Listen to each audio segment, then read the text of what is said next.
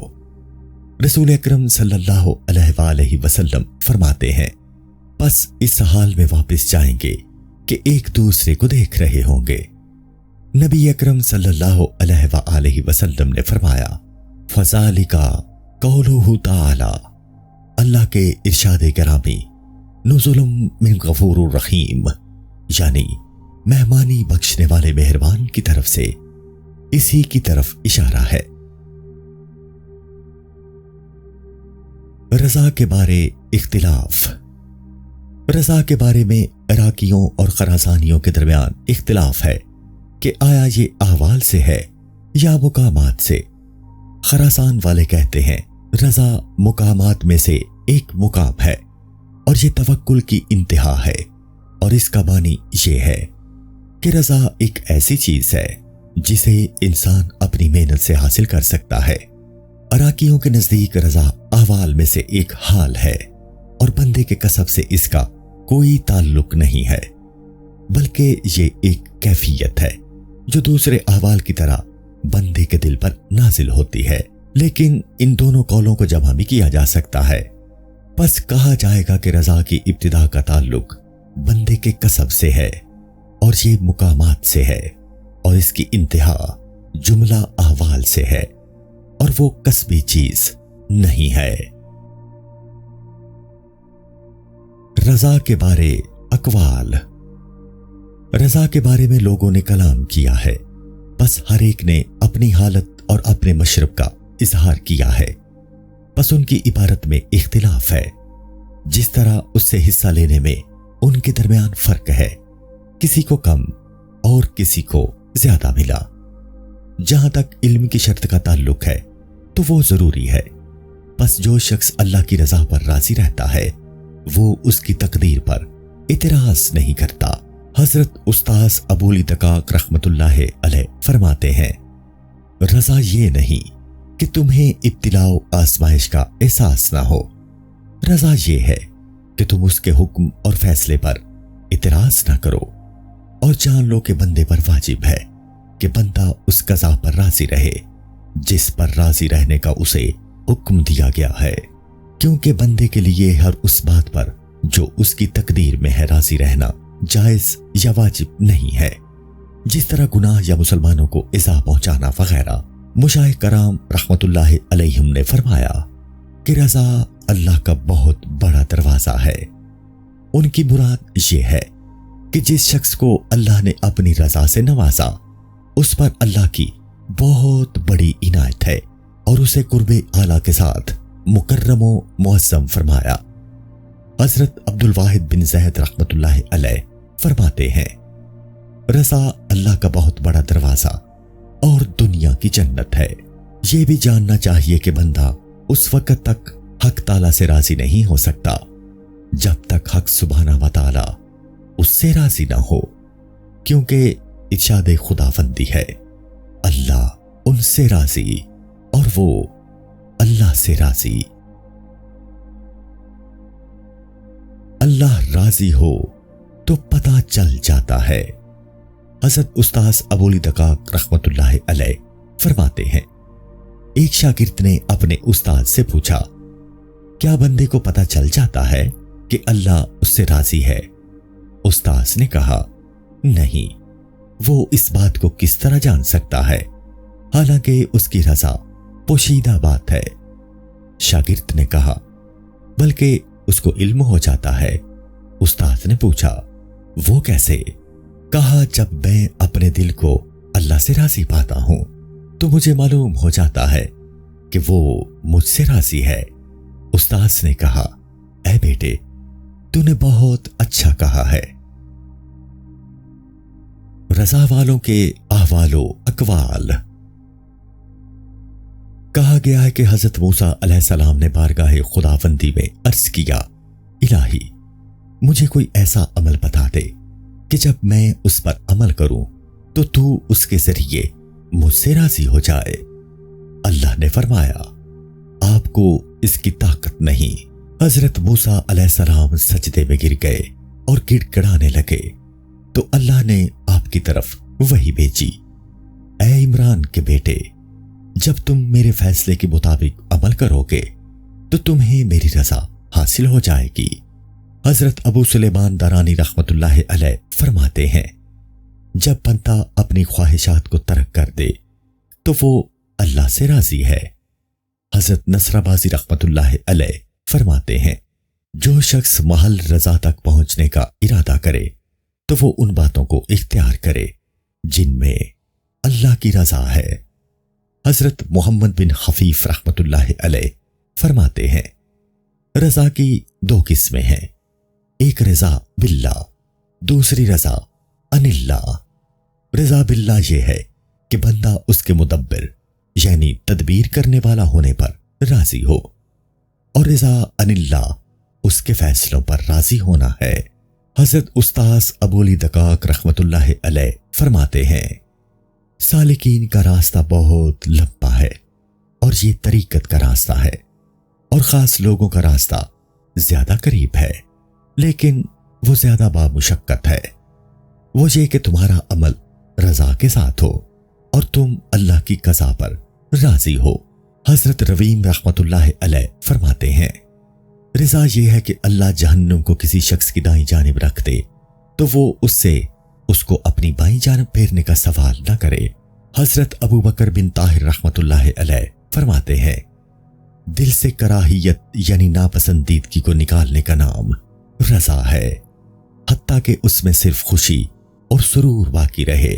حضرت واسطی رحمت اللہ علیہ فرماتے ہیں، جہاں تک ممکن ہو رضا الہی کے مطابق عمل کرو، ایسا نہ ہو کہ رضا تمہیں استعمال کرے، بس تم اس کی لذت اور اس کو دیکھنے سے حقیقت الہیہ سے پردے میں ہو جاؤ گے۔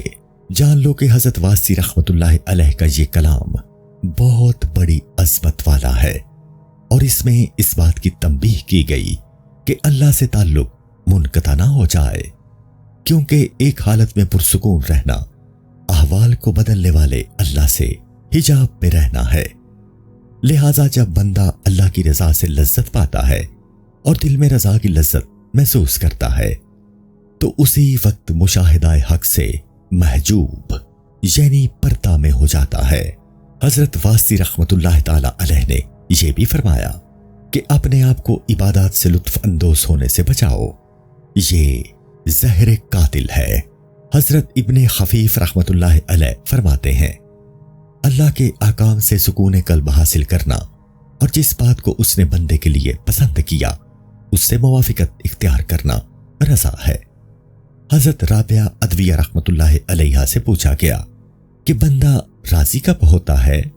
انہوں نے فرمایا، جب وہ مصیبت میں بھی اسی طرح خوش رہے جس طرح نعمت میں خوش رہتا ہے۔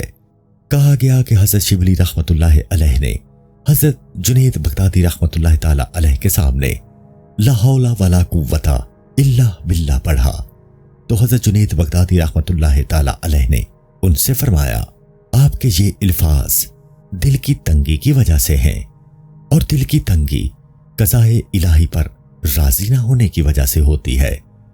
یہ سن کر حضرت شبلی رحمت اللہ علیہ خاموش رہے۔ حضرت ابو سلیمان دارانی رحمت اللہ علیہ فرماتے ہیں، رضا یہ ہے کہ تم اللہ سے جنت کا سوال نہ کرو اور نہ ہی جہنم سے اس کی پناہ مانگو۔ حضرت ذوالنون مصری رحمت اللہ علیہ فرماتے ہیں، 3 باتیں رضا کی علامات میں سے ہیں۔ نمبر 1، قضا سے پہلے اختیار کو چھوڑ دینا۔ نمبر 2، قضا کے بعد اس کی تلخی کو محسوس نہ کرنا۔ اور نمبر 3، مصیبت کے وقت محبت کا بھڑکنا۔ حضرت محمد بن یزید مبرد رحمت اللہ علیہ فرماتے ہیں، حضرت امام حسین بن علی بن ابی طالب رضی اللہ عنہما سے کہا گیا کہ حضرت ابو ذر رضی اللہ تعالی عنہ فرماتے تھے کہ مجھے مالداری کے مقابلے میں فقر زیادہ پسند ہے، نیز صحت کے مقابلے میں بیماری زیادہ پسند ہے۔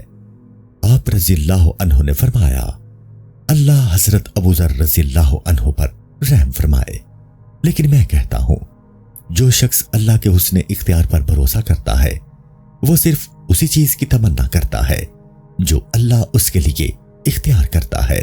حضرت فضیل بن عیاض رحمت اللہ علیہ نے حضرت بشر حافی رحمت اللہ علیہ سے فرمایا کہ دنیا میں رضا زہد سے افضل ہے، کیونکہ جو آدمی راضی ہوتا ہے وہ اپنے مقام سے بڑھ کر کسی مقام کی تمنا نہیں کرتا۔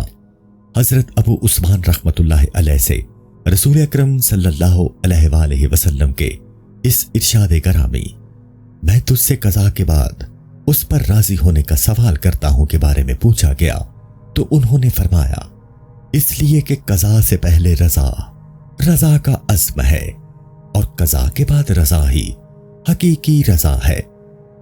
حضرت ابو سلیمان رحمت اللہ علیہ فرماتے ہیں کہ اگر اللہ مجھے جہنم میں داخل کر دے اور میں اس پر راضی رہوں تو میں سمجھوں گا کہ میں رضا میں سے تھوڑا سا سمجھ سکا ہوں۔ حضرت ابو عمر دمشقی رحمت اللہ علیہ فرماتے ہیں رضا بے چینی کا نہ ہونا ہے، وہ کسی بھی حکم خداوندی میں ہے۔ حضرت جنید بغدادی رحمت اللہ علیہ فرماتے ہیں اختیار کا اٹھ جانا رضا ہے۔ حضرت ابن عطا رحمت اللہ علیہ فرماتے ہیں اللہ نے ازل میں بندے کے لیے جو کچھ اختیار کیا اس پر دل کی نگاہ کا نام رضا ہے اور وہ ناراض نہ ہونا ہے۔ حضرت رویم رحمت اللہ علیہ فرماتے ہیں احکام کا خوشی کے ساتھ استقبال کرنا رضا ہے۔ حضرت محاسبی رحمت اللہ علیہ فرماتے ہیں احکام کے جاری ہونے پر دل کے سکون کا نام رضا ہے۔ حضرت نوری رحمت اللہ علیہ فرماتے ہیں قضا کی تلخی پر دل کے سرور کا نام رضا ہے۔ حضرت جریری رحمت اللہ علیہ فرماتے ہیں کہ جو شخص اپنے مرتبے سے کم چیز پر راضی ہوا اللہ اسے اس کے مرتبہ سے بھی بلند کر دیتا ہے۔ حضرت ابو تراب نقشبی رحمت اللہ علیہ فرماتے ہیں جس شخص کے دل میں دنیا کی قدر و منزلت ہو وہ مقام رضا کو نہیں پا سکتا۔ حضرت عباس بن عبد المطلب رضی اللہ تعالی عنہ فرماتے ہیں رسول اکرم صلی اللہ علیہ وآلہ وسلم نے فرمایا جو شخص اللہ کے رب ہونے پر راضی ہوا اس نے ایمان کا ذائقہ حاصل کر لیا۔ کہا گیا ہے کہ حضرت عمر بن خطاب رضی اللہ تعالی عنہ نے حضرت ابو موسیٰ اشعری رضی اللہ تعالی عنہ کی طرف لکھا حمد و صلات کے بعد تمہاری بھلائی رضا میں ہے، اگر تم راضی رہنے کی طاقت رکھتے ہو تو ٹھیک ہے ورنہ صبر کرو۔ کہا گیا ہے کہ حضرت عتبہ غلام رحمت اللہ علیہ نے ایک رات اس طرح گزاری کہ وہ صبح تک کہتے رہے اگر تو مجھے عذاب دے تو بھی میں تجھ سے محبت کرتا ہوں اور اگر تو مجھ پر رحم فرمائے تو بھی میں تیرا محب ہوں۔ حضرت استاذ ابو علی دقاق رحمت اللہ تعالی علیہ فرماتے ہیں انسان تو ٹھیکری ہے یعنی مٹی سے پیدا ہوا اور ٹھیکری اللہ کے حکم کا مقابلہ کس طرح کر سکتی ہے۔ حضرت ابو عثمان حیری رحمت اللہ تعالی علیہ فرماتے ہیں 40 سال ہو گئے ہیں اللہ نے مجھے جس مقام پر رکھا میں نے اسے ناپسند نہیں کیا اور مجھے جس مقام کی طرف پھیر دیا میں نے اسے بھی ناپسند نہیں کیا۔ حضرت استاذ ابو علی دقاق رحمت اللہ علیہ فرماتے تھے ایک شخص کو اپنے غلام پر غصہ آیا تو غلام نے اپنے آقا کے ہاں ایک شخص سے سفارش کروائی تو اس نے معاف کر دیا۔ غلام رونے لگا۔ سفارش کرنے والے نے پوچھا تو کیوں رو رہا ہے حالانکہ تیرا آقا تجھے معاف کر چکا ہے؟ آقا نے کہا یہ میری رضا چاہتا ہے اور میں راضی نہیں ہو سکتا بس یہ اس وجہ سے رو رہا ہے، یعنی رضا کا حصول بہت اہم ہے۔ السلام علیکم۔ پوری کتاب دیکھنے کے لیے ہمارے یوٹیوب چینل صوفی سما کی پلے لسٹ میں جائیں، یہاں آپ کو مختلف بزرگوں کی کتابیں ملیں گی اور جو کتاب پوری نہ ہوئی اس پر کام تیزی سے ہو رہا ہے اور ریگولر بیسس پر اپلوڈ ہوتی رہتی ہیں۔ آپ سے گزارش ہے کہ آپ ہمارے یوٹیوب چینل کو سبسکرائب کر لیں اور بیل نوٹیفیکیشن پر کلک کر لیں تاکہ ہماری آنے والی کتابیں آپ کو ملتی رہیں۔ جزاک اللہ خیر۔